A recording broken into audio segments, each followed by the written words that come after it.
Siang. Selamat siang, Pak Herman Darnel Ibrahim. Selamat datang di Green Corner. Dan ini masih dalam lanjutan The Third Indonesia Energy Efficiency and Conservation Conference and Exhibition 14-17 Juni 2021. Pak Herman Darnel Ibrahim adalah Wakil Ketua Dewan Pakar MASKEI dan beliau juga adalah anggota dari Dewan Energi Nasional. Nah, Pak Herman, saya ingin bertanya bagaimana peran Dewan Energi Nasional di sini dalam mensimulasi atau mendorong supaya energi efisiensi dan konservasi ini secara bersamaan bisa setara dengan energi terbarukan. Ya, perannya sangat strategis ya. Jadi ya kata kunci saya perannya sangat strategis karena menetapkan kebijakan, dan di dalam Ken yang sudah ditetapkan basic daripada semuanya itu adalah energy efficiency dan conservation. Barulah kita program energi terbarukan atau energi bersihnya. Jadi energy efficiency dan conservation itu kalau ditaruh itu fondasi daripada clean energy dan juga sustainable energy. Ya, Indonesia perannya dan strategis dalam perumusan kebijakan, dan kemudian juga tentunya dicantumkan di dalam RUEN, Rencana Umum Energi Nasional, dan disertai dengan action, dan setelah itu DEN mengawasi. Tapi DEN bukan eksekutor, DEN adalah pembuat kebijakan dan pengawas implementasi kebijakan. Oke, jadi peran DEN dalam hal ini jelas ya, Pak Herman ya, bahwa sebetulnya kan kita juga bisa mengukur atau memonitor sejauh mana peningkatan negeri ini, karena kalau tidak salah Indonesia termasuk salah satu negara yang sangat tidak efisien dalam hal energi ya Pak ya.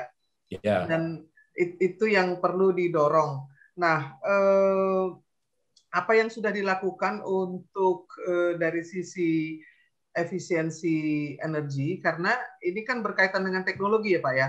Ya. Apakah DEN dalam hal ini juga sudah merumuskan atau juga mendorong agar teknologi kita itu juga bisa terukur bagaimana dalam hal efisiensi energi? Terukurnya saya kira masih sangat sulit ya, tetapi yang dilakukan oleh DEN itu adalah kebijakannya kan energi efisiensi dan konservasi itu upstream atau juga supply side dan demand side. Nah, di supply side itu kan sebenarnya sudah banyak didorong, khususnya di pembangkit listrik itu kan sudah membangun PLTGU combined cycle yang lebih efisien, kemudian juga PLTU yang berbahan bakar batu bara ultra super kritikal, itu efisiensinya 50% lebih baik daripada yang konvensional. Nah, cuma regulasi kita untuk itu sebetulnya belum cukup. Artinya itu baru dilakukan atas inisiatif, belum atas dasar diatur oleh regulasi. Nah, kemudian di sisi demand-nya, sebenarnya yang penting sekali di sisi demand itu adalah labeling. Labeling itu adalah memberi label terhadap peralatan. Tetapi sebenarnya secara tidak mandatori, secara kesadaran dan juga didorongnya oleh produk dalam hal saya kira dalam hal penggunaan lighting itu umumnya sudah LED, karena konsumsi LED itu lampu 100 watt itu cukup dengan LED 10 watt. Nah, saya juga cek sudah sejak saya jadi anggota DEN 10 tahun lalu, itu produksi lampu pijar udah hampir habis, dan demikian juga lampu neon yang lebih kurang efisien, dan sekarang umumnya lampu LED, dan lampu LED juga murah. Nah, cuma di peralatan-peralatan energi efisiensi, misalnya di transportasi, saya kira itu masih kurang, tidak ada upaya, belum ada upaya nyata, misalnya bagaimana melabel misalnya kendaraan yang lebih hemat dibandingkan yang tidak hemat. Di alat-alat listrik juga labelnya masih kurang jelas. Jadi misalnya label yang diharapkan harusnya terjadi, kalau kita membeli televisi, kalau label hijau itu konsumsinya untuk layar lebar sekian, yang paling rendah itu yang hijau. Yang kemudian hijau itu ada syaratnya gitu loh. Nah, label itu perlu standarisasi dan perlu juga ditindaklanjuti dengan regulasi kewajiban memberi label. Nah, kita masih atas inisiatif dari produsen. Jadi kalau produsen lampu hemat energi, dia tuliskan lampu ini setara 100 watt, kita hemat sekian. Tetapi lebih dahsyat lagi kalau di lampu, di alat-alat itu, kalau Anda pakai alat ini, konsumsi Anda sekian. Anda akan bayar sekian rupiah lebih hemat. Ini yang masih kurang. Sehingga dengan demikian memang hemat energi di kita masih menurut saya lebih kepada inisiatif kesadaran masing-masing, tapi belum banyak didorong oleh regulasi. Nah, saya kan anggota DEN baru yang sekarang, yang dulu periode pertama 2009-2014 kita sebenarnya mengawasi labeling itu. Tetapi saya cek kemajuan-kemajuannya belum banyak. Kalau kita pergi ke pasar itu belum bisa kita temukan label tadi. Ya. Saya kira Bu Irma juga coba pergi ke mana S-Hardware, seperti apa labelnya alat-alat itu, masih belum. Padahal inisiatif itu di negara-negara yang sudah lebih lebih aktif udah lama, sebelum tahun 2010 aja itu juga udah banyak dilakukan. Iya, jadi memang tadi Bapak bilang soal supply dan demand ya kan, dan yang sudah dilakukan DEN adalah dalam hal ini mendorong, tetapi belum bisa mendata atau belum bisa melaporkan sejauh mana efisiensi itu sudah dijalankan ya Pak ya. Sementara ini kan kami DEN ini baru mulai Januari, jadi belum banyak kegiatan baru. Udah banyak kegiatan, tapi belum nyampe menyentuh sejauh mana perkembangan implementasi daripada energi efisiensi dan conservation. Iya, karena kalau itu bisa dijadikan acuan kan Pak ya, kita kan memberikan banyak sekali penghargaan Kalpataru dan lain-lain. Saya pikir kalau menuju kepada zero carbon emission dan juga apa yang kita harus capai dalam global energy transition, mungkin juga para pengusaha industrial dan juga kepala daerah bisa diberikan reward kalau mereka sudah paham dan sudah mengimplementasikan, dan itu bisa di bawah DEN, mungkin nggak Pak? Bisa, DEN tentu nanti akan menelusuri lagi seperti apa action yang sudah ada. Sebenarnya tadi kita hari ini saya rapat di Jogja udah mulai evaluasi, tapi belum nyampe kepada itu ada 300-an action dalam implementasi RUEN, dan di dalam RUEN itu sudah termasuk energy conservation dan energi efisiensi. Cuma bahasan kita karena begitu banyak ya, baru tadi tentang bauran energi, juga tentang bahan bakar nabati gitu loh. Nah, nanti tentunya dengan peranan Mas Kei dan juga tentunya dari pemerintah ya, EBTKE yang namanya aja Dirjen, ada KE-nya itu loh, konservasi energi ya. Nah, itu yang kita harapkan. Sebenarnya di tataran kebijakan itu yang DEN sudah sih, sudah dengan jelas, karena apa? Yang namanya kebijakan energi efisiensi dan konservasi itu kebijakan mendasar yang di negara manapun ada.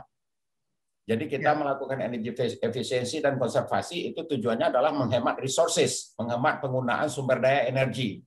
Karena itulah itu basic. Jadi dengan menghematnya tentu kita akan lebih sedikit menguras sumber daya alam kalau itu berasal dari sumber daya alam. Nah, ini yang tentunya ke depan ini perlu digalakkan supaya kita itu yang mendasar tadi. Jadi setelah kita efisienkan, barulah kita gunakan energi terbarukan. Kalau kita boros, ya dua kerugian. Harus efisien dulu, baru bisa pakai energi terbarukan. Ya sebenarnya berbarengan, tetapi sebenarnya yang energi efisiensi itu dalam mengkonsumsi kan, dalam mengkonsumsi menggunakan teknologi. Dan kemudian energi konservasi itu lebih kepada kesadaran. Jadi kalau konservasi dengan efisiensi bedanya, kalau efisiensi itu melalui alat, kalau konservasi itu melalui kita misalnya kesadaran. Mengganti misalnya lampu kita matikan ketika nggak dipakai, itu konservasi. Tapi lampu kita ganti dari lampu pijar menjadi lampu LED, itu energi efisiensi. Ya. Betul, jadi sama-sama pentingnya kesadaran untuk konservasi dan juga teknologi untuk energi efisiensi ya Pak ya. Apakah dalam hal ini DEN bekerja sama dengan akademisi juga, misalkan dengan ITB atau UI dalam hal efisiensi energi dan juga energi terbarukan?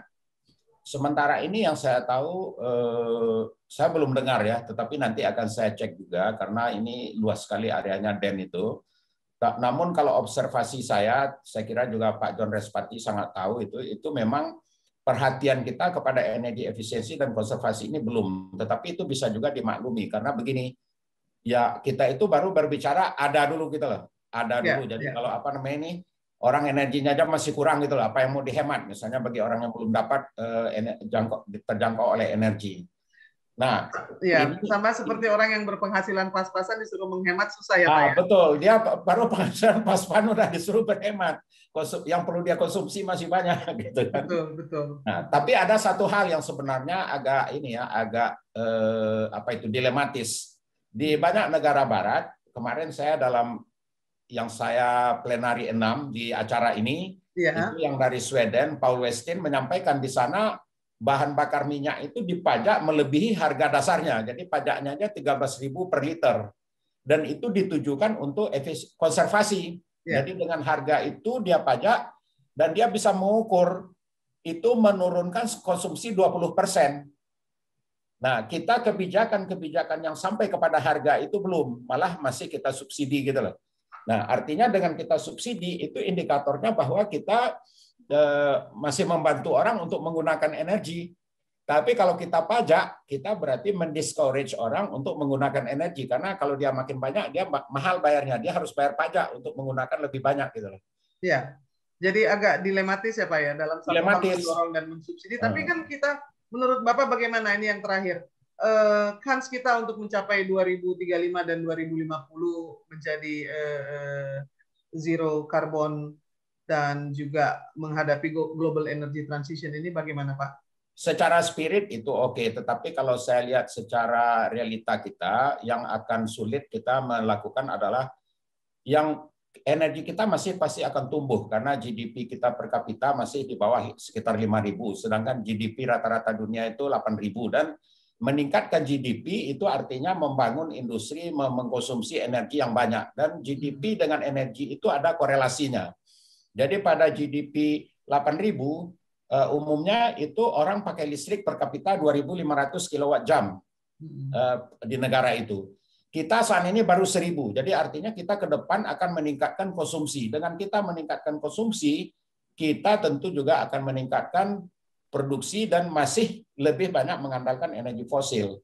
Saya semangatnya sih oke, tetapi yang akan dilakukan DEN, nanti DEN ini akan kemarin dengan rapat dengan DPR, DEN lah yang akan mengkoordinasikan atau mengkoordinir perumusan transisi energi Indonesia. Skenario-nya seperti apa gitu. Jadi kalau 2050 itu sih negara maju yang sudah lama mereka mencapai peak emission. Jadi kalau untuk kita itu kalau saya melihatnya sih 2070 gitu ya. Kalau mau agresif dengan GDP yang segera meningkat kita bisa 2060. Cuman bahwa sebagai semangat oke, tapi sebagai komitmen kita perlu berhati-hati karena nanti saya udah berumur, para pengambil kebijakan udah berumur, nanti yang dituntut kan generasi muda, lah kok kamu janji 2050 nih belum. Terus dia bilang, oh mungkin dulu kakek saya agak nggak teliti merumuskan gitu loh. Begitu Mbak Irma. Ya, Pak Herman, terima kasih banyak. Sudah ada Pak Riki, sahabat saya. Apa kabar Pak Riki? Selamat siang, Bu Irma. Apa kabarnya? Selamat siang. Ini lagi mendengarkan Pak Herman berbicara tentang peran dari DEN dan juga apa yang akan dilakukan. Nah, menurut Pak Herman sendiri, undang-undang Omnibus Law kita itu apakah dan PP 70 apakah akan mendorong juga? Saya bertanya ya. Ya. Ya, undang-undang Omnibus Law yang tentu diharapkan adalah mendorong perekonomian. Ya. Perekonomian mendorong karena dengan banyak penyederhanaan, jadi simplifikasi dari perizinan dan sebagainya, juga menciptakan lapangan kerja.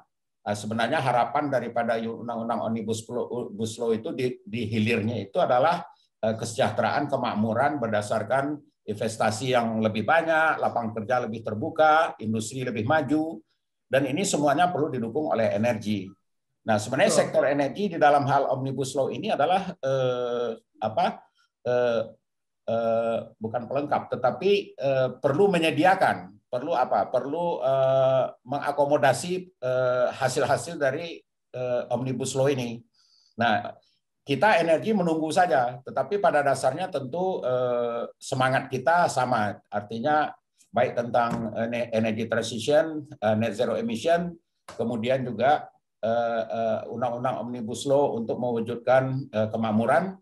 Dan sebetulnya untuk kita, kalau saya melihatnya, energi itu adalah fuel daripada pertumbuhan ekonomi, dan pertumbuhan ekonomi itu penting karena kita belum makmur. Dalam arti kita harus akui kita belum makmur gitu loh. Jadi di antara seluruhnya yang terpenting itu kita mampu menyediakan energi. Nah, dalam mampu menyediakan energi, yang utama itu kita memulai dengan konservasi dan efisiensi. Setelah itu kita upayakan energi terbarukannya maksimal. Namun yang utama itu kita mampu mengisi energi itu. Percuma aja kita bilang kita nanti mau energi terbarukan, tetapi kita butuhkan energinya kurang gitu loh.